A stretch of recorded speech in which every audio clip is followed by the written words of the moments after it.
प्राचीन काल में एक बुढ़िया रहती थी। वह नियमित रूप से रविवार का व्रत करती।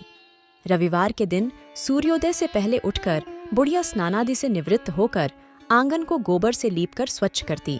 उसके बाद सूर्य भगवान की पूजा करते हुए रविवार व्रत कथा सुनकर सूर्य भगवान का भोग लगाकर दिन में एक समय भोजन करती थी। सूर्य भगवान की अनुकंपा से बुढ़िया को किसी प्रकार की चिंता एवं कष्ट नहीं था। धीरे धीरे उसका घर धन धान्य से भर रहा था।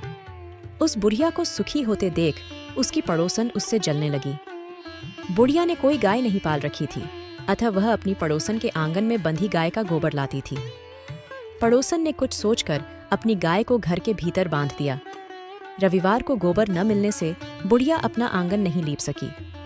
आंगन न लीप पाने के कारण उस बुढ़िया ने सूर्य भगवान को भोग नहीं लगाया और उस दिन स्वयं भी भोजन नहीं किया। सूर्यास्त होने पर बुढ़िया भूखी प्यासी ही सो गई।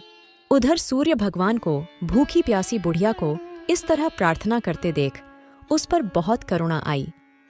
उसी रात सूर्य भगवान ने उसके स्वप्न में आकर उसकी व्याकुलता के बारे में पूछा तो बुढ़िया ने पड़ोसन के बारे में बताया कि उसने गाय को अंदर बांध लिया तो मैं चौका लगाने में असमर्थ हूँ। सूर्य ने कहा कि मैं तुम्हारी मेरे प्रति श्रद्धा और भक्ति से बहुत खुश हुआ, इसलिए वरदान स्वरूप मैं तुम्हें एक ऐसी गाय दे रहा हूँ जो तुम्हारे सब कष्टों को दूर करेगी। इतना बोलकर श्री भास्कर अंतर्ध्यान हो गए। प्रातःकाल सूर्योदय से पूर्व उस बुढ़िया की आंख खुली तो वह अपने घर के आंगन में सुंदर गाय और बछड़े को देखकर हैरान हो गई। गाय को आंगन में बांधकर उसने जल्दी से उसे चारा लाकर खिलाया। पड़ोसन ने उस बुढ़िया के आंगन में बंधी सुंदर गाय और बछड़े को देखा तो वह उससे और अधिक जलने लगी। तभी गाय ने सोने का गोबर किया।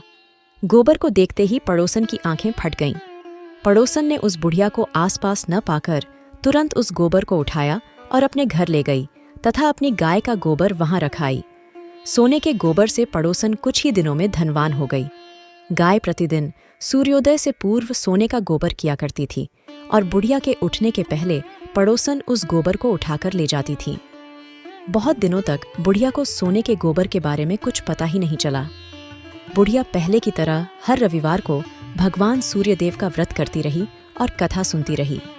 लेकिन सूर्य भगवान को जब पड़ोसन की चालाकी का पता चला तो उन्होंने तेज आंधी चलाई।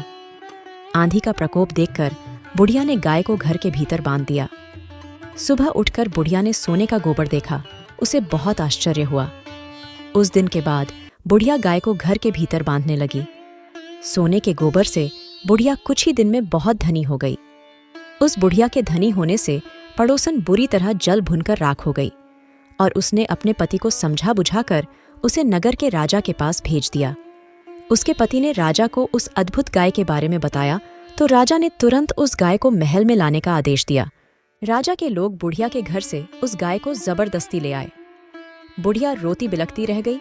वो एक बार फिर से अब बुढ़िया बिना गाय के हो गई और सूर्य को भोग लगाना बंद कर दिया तथा स्वयं ने भी खाना पीना छोड़ दिया। उधर सुंदर गाय को देखकर राजा बहुत खुश हुआ।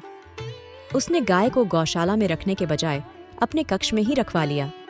लेकिन जब सुबह राजा उठा तो पूरा कक्ष गोबर से सना हुआ था और बदबू फैल रही थी। राजा ने अपने नौकरों को कक्ष को साफ करने के लिए कहा, परंतु गंदगी खत्म होने का नाम ही नहीं ले रही थी। राजा ने पड़ोसन और उसके पति को उनकी दुष्टता के लिए दंड दिया और बुढ़िया को उसकी गाय आदर सहित लौटाकर राजा ने बहुत सा धन देकर बुढ़िया से अपनी गलती के लिए क्षमा मांगी।